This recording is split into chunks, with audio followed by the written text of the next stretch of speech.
Well, I was going to say that things took an unexpected turn, but really they took a semi-expected turn. Definitely some oil leakage. Look, everybody, it's a Porsche in its natural habitat. Welcome back to the next installment on the world's cheapest Porsche 911 that we got from Copart.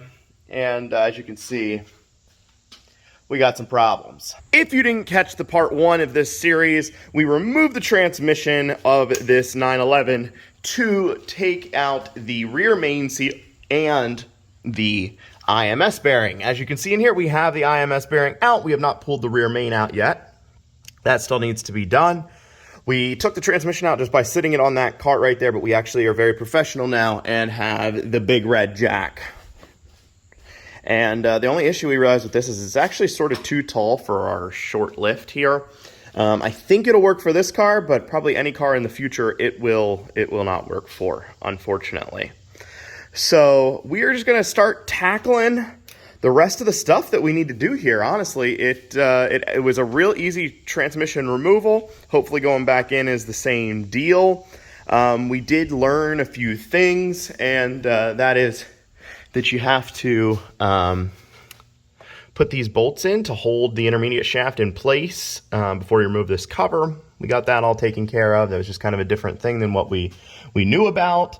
And so we're gonna get to tackling some stuff here. We did get, if you remember, we started with coil packs up here. We got those all replaced, new spark plugs, the whole deal in there. So hopefully that fixes our little bit of a rough idle and sometimes a little bit of a miss. So I think that'll help out. Did we get the air oil separator too yet? No, so that's probably not gonna be today because it needs a new one of those as well. But all right, we're gonna focus on the transmission, try to get this thing back.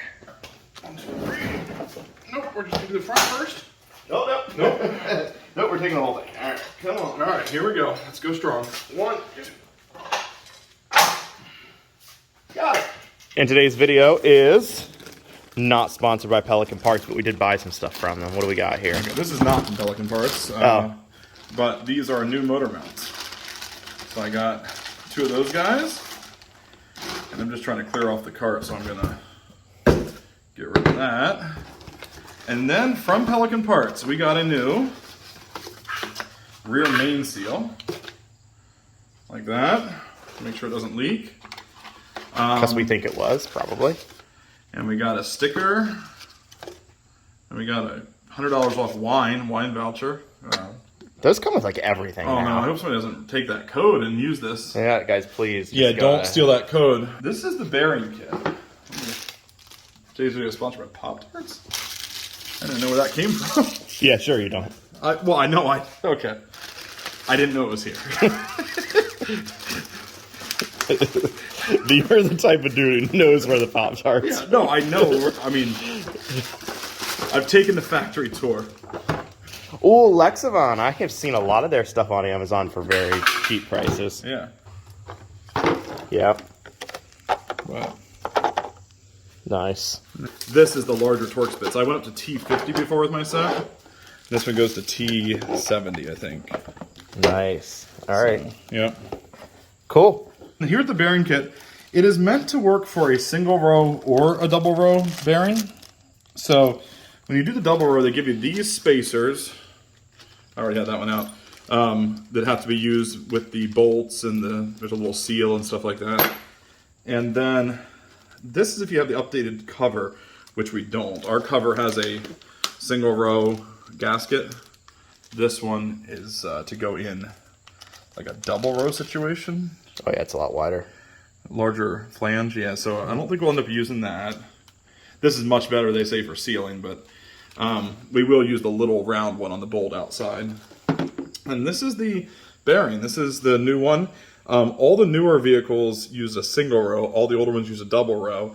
The single row has about the same failure rate as the double row, but they said that this one here has better seals that keep the oil out of it.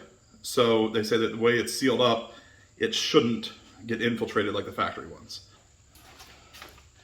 All right, my wife is gone right now. If she ever finds out that I used our house Dyson to clean out metal shavings in this Porsche, I'm gonna be dead. Luckily, she doesn't watch the videos.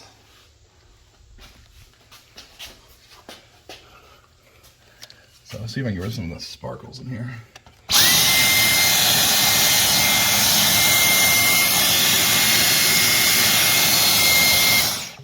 I looked for the attachment to like reach in there a little better.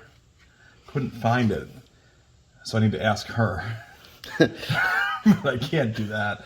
So we just got to use the stubby and hope for the best. This is how I pulled this thing. I gotta get it apart to show you. But what definitely was not like Porsche certified or even close. But this is what it looked like. By the way, I used my new wrenches we bought the other night with that project. Oh, the project that cannot be spoken of. Yeah, there's a project. But There, you'll see about it someday, but... And when you see about it, you won't know it's what we're talking about. We gotta wait for the statute of limitations To expire in all jurisdictions.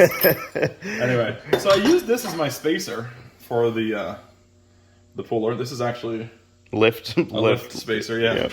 So, but this is what the bearing looks like. Let's see if I can get it off here. So it's a dual row, and it has from the factory this little ring that has kind of gotten mangled up from being pulled, but that little ring actually retains it. Okay. Okay. Keeps it in there. Okay. Yep. You simply. So you got to press across the ring. You press across the ring, but there you can see it coming apart. Look at the inside of that. Oh yeah. Yeah, and it. Yeah. It should not move like that. Yeah. Just for. That's bad, and the in and out is terrible too. That's, oh yeah. That's one of the. Like anyway, so she was shot. What I did to pull it though, one of these concrete anchors. This is a 3/4 inch sleeve style concrete anchor. Now it's expanded already, so like it's kind of done its job. But when they're new, I had to get 5 from Fastenal. They only sell them in a 5-pack. Those look cheap. $5 each. $25. The Porsche tools are like $300 or $400. So, but anyway, before it expands, actually slides in there perfect.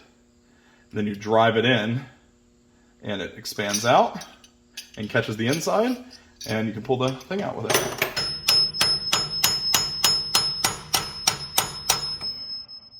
Started? Looks like it. Looks like maybe a little sideways. Maybe hit this lower corner a little better.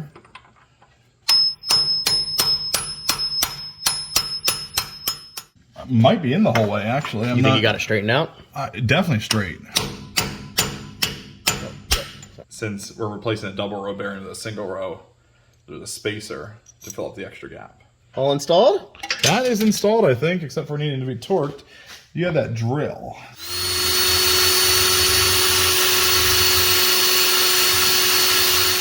You got it? There's the old seal. Oh, and you don't want to go sideways at all like I just did. Nope, you don't want to do that. It just keeps going. Nope. I'm just about getting there a little bit started first. And then you use a soft hammer of some sort. Okay. Is that an S-Wing soft hammer? Rubber mallet, maybe? We're actually going to use a torque wrench today, guys. So just remember this moment on the channel. These are at 8 foot-pounds. This is a Harbor Freight torque wrench. Well, it's got that pin. Oh, the pin. Which I see. But you can't see once you put it up in place. Maybe you want to rest it there. I can try it. But... Oh. Got her? Something happened. If not, it'll be like that time that the torque converter on the Cadillac wasn't completely seated in place, and then I broke off the starter housing. A little better. So I made my own little clutch alignment tool. I put a 10mm socket inside of, I don't know, like a 16mm, and I used tape to fill up the gap, but it made like this perfect little centered clutch alignment tool. So it goes in the bearing like that, and then this should slide right over it like that, and that'll hold this dead center, so when the transmission goes in, it will center through this as well. So they go like that. Okay. And now, finally, it is time to put this old girl back in. We decided we'll fill her up right now rather than waiting until oh gosh! Wrist spill everywhere. Okay, maybe just slow down. No, I want to put it in as fast as I can. Is that it? And I torqued it. So that's good. I didn't hear the click.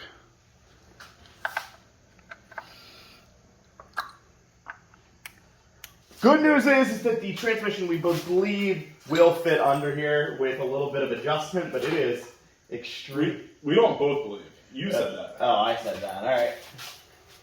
I said that with a little bit of work, we can weasel it under here. We might have to Yep. Okay. So the front end, we're gonna have to drop down. We did leave some of the bolts inside the clutch assembly loose just for fun to see what happens when we start it back up. Oh gosh.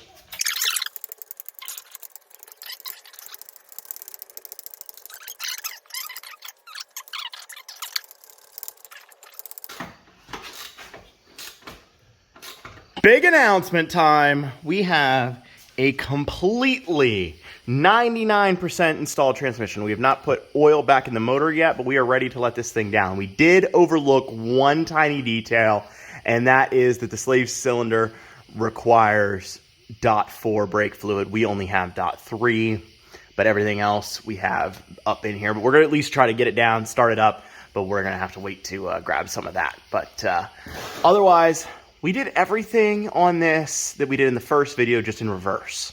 So if you watch that video, that's pretty much how the install went. It was a little more difficult putting this back together. The transmission did not want to line up well. Just stuff, but overall it really wasn't too bad. Who's ready to see a Porsche blow up? Good. The timing's off, it will. And there's a chance. Make sure she's in neutral. Yeah. Oh, I just lost something. It's a wrench.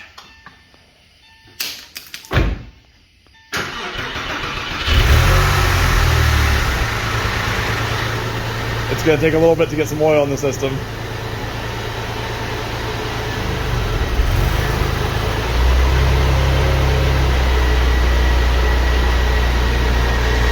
It actually sounds healthy.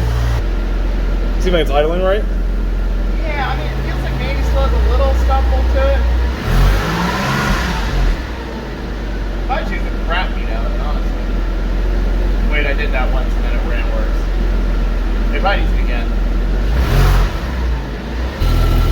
Oh, hey, turn it off. The filter housing's not tight. The filter housing was you. I said when it came down, I said, did we tighten the filter housing? You go, yeah, I think that's done. I thought it was because I thought you did it. That's weird. That was all you. Remember you smashed your hand. I remember all that, but the filter wrench, you put the filter in. I didn't even touch it. You did the whole thing where you're trying to break the filter apart because it had all the particles inside of it. Do you not think that the right response if I said, okay, you're telling me, hey, I thought that was your responsibility, okay? So the guy that you thought it was his responsibility is asking you, okay, hey, is the filter housing tight? I thought it was more rhetorical. I think you were just trying to shift blame. Yeah, just put those on. That'll change everything. Whoa, where's Spencer? Have you seen Spencer? I'm Dr. TLR. Dr. TLR. Obviously, by the looks of my Porsche, people have been pretty healthy. We got our .4 brake fluid. I hear a sound of something around here. Where is it at? Is it you? Maybe it's me. Oh, Honda Civic. Well, I was in the live auction. Well, I think with the clutch bled, which was a process, we have not bled one on one of these. There's like a power bleeder that you pressurize the system with on one of these, and maybe, I don't know if that's just a Porsche thing or what, but they make a special tool for it. We did not have that, so we used the vacuum bleeder, and it did seem to work. The clutch pedal might be a tick soft, but we think it's enough to work. But really, right now, we are ready to start up and go for a little bit of a drive. Lance, what are you doing up there, man? Screaming off the Cobart stuff. Should I tell him about the stupid thing I did? I know I always like to point out your errors on the channel so that you look worse than I do. Yeah, there are but I people did on do. The channel that actually think that you're the brains, and then I'm. Oh, I edit it that way specifically. Like, I'm pretty sure I'm Chumley. Yeah. Oh, yeah. You're Chumley. Well, guys, I did a stupid thing. I did a really stupid thing. I've talked a little bit during this video series about how we have a low lift. And this morning I was putting the car up. Notice how this hood gap is a little bit bigger. That's because the hood was up and it caught the ceiling right there. It crunched the hood a little bit. And so it's just a little bit right here and a little bit right here. I think it'll actually come out with it. Yeah, there you saw it. All right, I'm gonna make the camera angle where it looks better. That's tough to do. It's not that bad. I think PDR could take it out. Luckily, the whole body on this car is kind of crap, and the hoods aren't that expensive, so we can get another one if we need to. But yeah, I did that. You can give me lots of hate in the comments if you want to.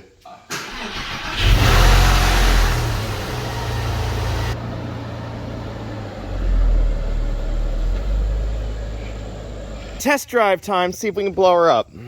Some motor mounts. Yeah, we didn't do that.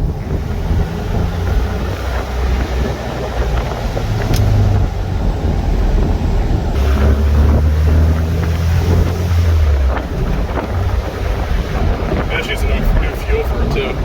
That would not hurt it. I wonder how long it's been sitting. Some 93.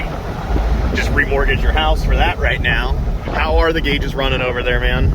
Looks like temps running a little above 180, which is good. We have 2/4 of our fuel, which I guess to the rest of the world would just be 1/2. They did not say 2/4. Yes, they did. It's okay. They don't. What? No, like, fractions are the same everywhere. I'm pretty sure. That's not like an American versus... Well, and you want to know the craziest part? I think you learn to reduce fractions in kindergarten, which is a German word. Oh, we got mechanical issues happening. All of a sudden, we got on the highway, got on it real good. We had the flash check engine, now just a solid check engine, and she is running slightly rough. And there's our flashing check engine light. We're getting her filled up with 93, and we are thinking that maybe there is some bad fuel in this. From what we can tell, it sat for a while, so hopefully this remedies some of the misfire issues. It's a long shot. I want to introduce you to the worst cup holders in history.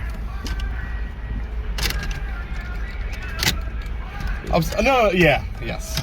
Okay, no. Like, I don't know. 20-ounce bottles existed in 2001, guys. They haven't gotten any bigger. They're still 20 ounces. I am 100% certain the fresh fuel fixed the problem. Yeah, it's good. Because that happens all the time.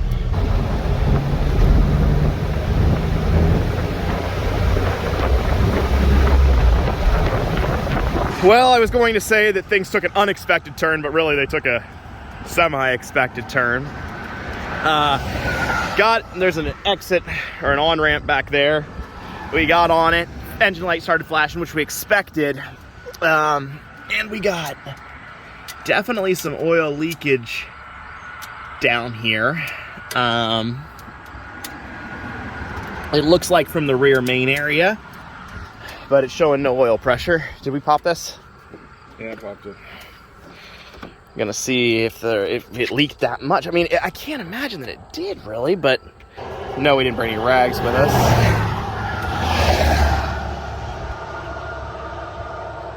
Want to help with that? No, I got good aim. Just takes me a minute sometimes. That's showing oil. So it's not like completely out. Interesting. Well, guys, I think it actually is time for a recap of this video, which is we got the IMS bearing, rear main seal, all that stuff in. It appears we maybe still have a rear main leak, or some sort of oil leak, obviously. It is back running, but not well, as you can see. So I think I'm going to end it right here. We are going to hopefully be picked up or call AAA or something, and you know, be a next installment on the Porsche saga. Thanks for watching, guys. Have a great day.